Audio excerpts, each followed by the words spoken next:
भाई, ये जो मैं तुम्हें बताने जा रहा हूं, ये कोई मजाक नहीं है, ना ही कोई कहानी। ये हकीकत है। और उस रात जो हुआ, वो आज भी मेरी रूह तक कांप जाती है। ये सब कुछ दिल्ली के संजय वन में हुआ, और शायद आज भी वो साया मेरा पीछा कर रहा है। ये बात है जून 2022 की। बहुत गर्मी थी। एक दिन रात को मैंने, राहुल, तरुण और पुलकित ने सोचा कि कुछ नया किया जाए। बातों बातों में हमने प्लान बना लिया, चलो संजय वन चलते हैं, रात में थोड़ा एडवेंचर करेंगे। रात के 12:15 पर हम सब पहुंच गए संजय वन। कार पार्क की ओर अंदर बढ़ गए। जैसे ही जंगल में कदम रखा, एक अजीब सी ठंडी हवा लगी, जबकि बाहर बहुत तेज गर्मी थी। लगा जैसे किसी ने जंगल में एसी चला रखा हो। तभी पहली बार दिल में हलचल हुई। थोड़ी दूर चलकर एक पुराना टूटा हुआ कुआं दिखा। उसके पास लकड़ी का एक झूला था, जो बिना हवा के भी हिल रहा था। हम सब रुक गए। तभी पुलकित ने बोला, भाई देख, कुएं में कोई है। मैंने टॉर्च मारी। अंदर कोई चेहरा दिखा, पर जैसे ही जरा पास गए, कुछ नहीं।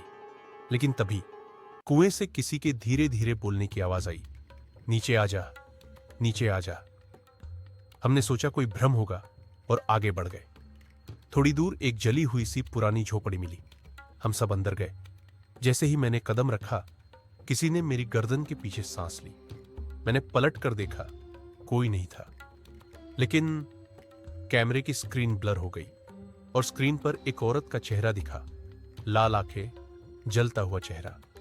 मैंने कैमरा नीचे किया। झोपड़ी के कोने में वही चेहरा खड़ा था। वो हवा में तैर रही थी, पैर नहीं थे, और उसकी आंखें जैसे मेरी आत्मा को चीर रही थी। राहुल वहीं जम गया। तरुण चिल्लाने लगा, भाई भागो। हम बाहर भागे, लेकिन रास्ता अब वैसा नहीं था। पेड़ जैसे बदल चुके थे, रास्ता अलग हो गया था। अब हमें कोई समझ नहीं आ रहा था कि हम आए किधर से थे। चारों तरफ अंधेरा, और हर पेड़ के पीछे जैसे कोई छुपा हुआ था।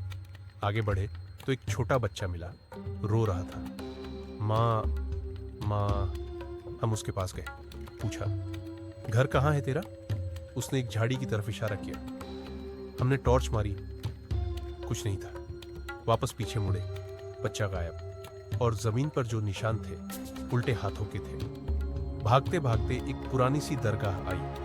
हम वहां रुके तो एक बुजुर्ग बाबा बैठे थे। उन्होंने हमारी तरफ देखा और कहा, तुम लोग क्यों आए हो यहाँ?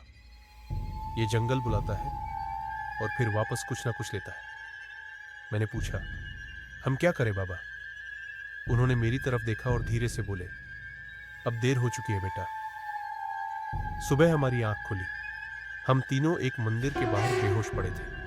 किसी को याद नहीं था कि हम वहां कैसे पहुंचे। घर जाकर माँ ने पूछा, बेटा तू अकेला गया था?